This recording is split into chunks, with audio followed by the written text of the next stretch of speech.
Dios les bendiga, mis amados hermanos, en este hermoso día que el Señor ha creado por su gracia.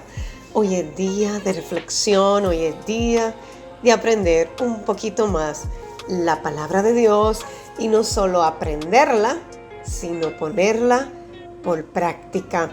Y hoy vamos a estar hablando bajo el tema dos voces. Repetimos. El tema de hoy se llama dos voces. Y voy a estar utilizando Proverbios capítulo 2, versículo 6, que dice: porque el Señor da la sabiduría, conocimiento y ciencia, brotan de sus labios. Así que hoy estaremos trabajando las dos voces internas que nos hablan cuando estamos en una situación difícil. Una es la voz del ego, y la otra, la voz de la conciencia. Y cómo esta última nos llevará a tomar decisiones correctas a base del amor incondicional. Así que présteme mucha atención a la cápsula de hoy, que es sumamente interesante, porque podemos aplicar esto todos los días. La voz del ego y la voz de la conciencia representan dos aspectos internos de nuestra mente que a menudo guían nuestras acciones y decisiones de manera diferente. Son esas dos vocecitas, uno al lado derecho, uno al lado izquierdo. En muchas historias representa el lado derecho por la voz del angelito y la voz izquierda del diablito, pero nada de eso se trata. No hay una voz angelical y otra voz del diablo. Simplemente están nuestras propias voces internas que nos está diciendo qué hacer. Esa voz del ego, que es la primera que voy a estar tocando. El ego tiende a enfocarse en la individualidad, en la autoimagen y en la autorreferencia. Esa voz suele estar asociada con el pensamiento y emociones como el miedo, la ansiedad, la competitividad y la necesidad de control.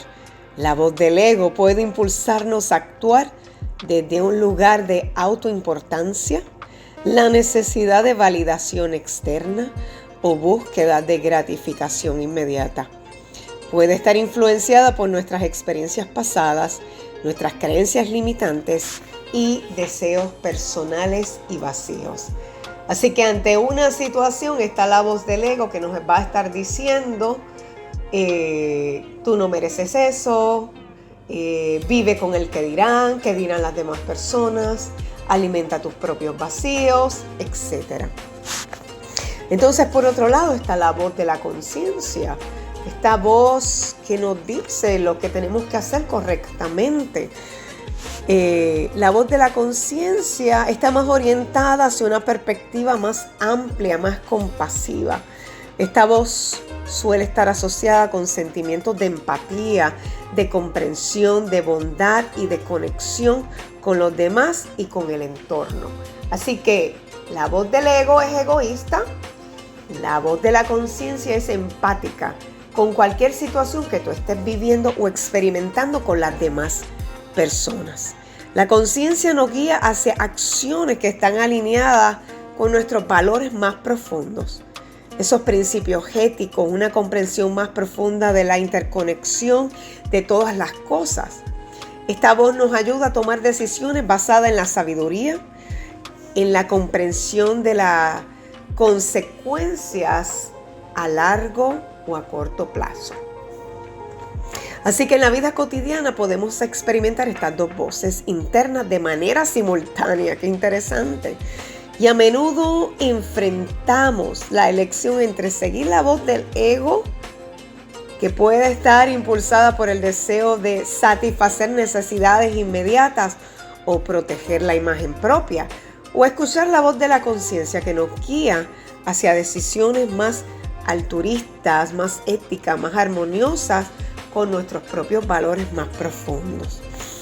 El desarrollo de la conciencia implica cultivar la capacidad de discernimiento para reconocer la voz del ego y la voz de la conciencia y elegir actuar desde un lugar de mayor comprensión, compasión y conexión con nosotros mismos y con los demás.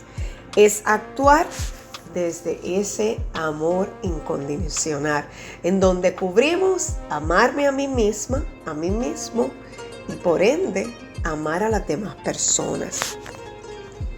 Así que ese amor incondicional es una fuerza poderosa que puede influir significativamente en nuestras decisiones y acciones. Cuando practicamos el amor incondicional, cultivamos la capacidad de amar y aceptar a las demás personas y a nosotros mismos sin condiciones ni expectativas. Cuando tomamos decisiones desde un lugar de amor incondicional, estamos más inclinados a elegir lo que es mejor para todos los involucrados, en lugar de actuar desde el egoísmo, desde el miedo o desde la necesidad de control. El amor incondicional nos permite ver más allá de las diferencias superficiales y de conectarnos con la esencia común de la humanidad. Al elegir desde el amor incondicional, priorizamos valores como la compasión, la empatía, la generosidad, el amor, el respeto. Estas cualidades nos guían hacia decisiones que promueven la armonía, la equidad y el bienestar tanto personal como colectivo. Sin embargo, es importante tener en cuenta que practicar el amor incondicional no significa ser complacientes o ignorar las realidades prácticas y éticas de las situaciones. Significa tomar decisiones desde un lugar de comprensión profunda y de conexión humana, teniendo en cuenta las necesidades y perspectivas de todos los involucrados. En resumen, el amor incondicional puede ser una poderosa guía para elegir correctamente, ya que nos ayuda a tomar decisiones desde un lugar de compasión, empatía y conexión con nosotros mismos y con los demás. Así que la voz del ego, resumiendo, nos lleva a trabajar la situación desde un punto egoísta. La voz de la conciencia nos lleva a trabajar nuestras situaciones desde una empatía y nos va a llevar a amar a las personas involucradas. ¿Por qué? Porque nos estamos amando a nosotros mismos incondicionalmente y vamos a amar incondicionalmente a las personas involucradas, en donde el amor incondicional no juzga, no critica, no señala, sino que ve todo el panorama desde una perspectiva saludable para ambas partes. Dios me los bendiga, Dios me los guarde. Comparta esta cápsula con otros. Les amamos con todo nuestro corazón y sigan poniendo en práctica estas tremendas enseñanzas. Si te gustó este video, regálame un like y síguenos para más historias como esta. Una historia que inspira.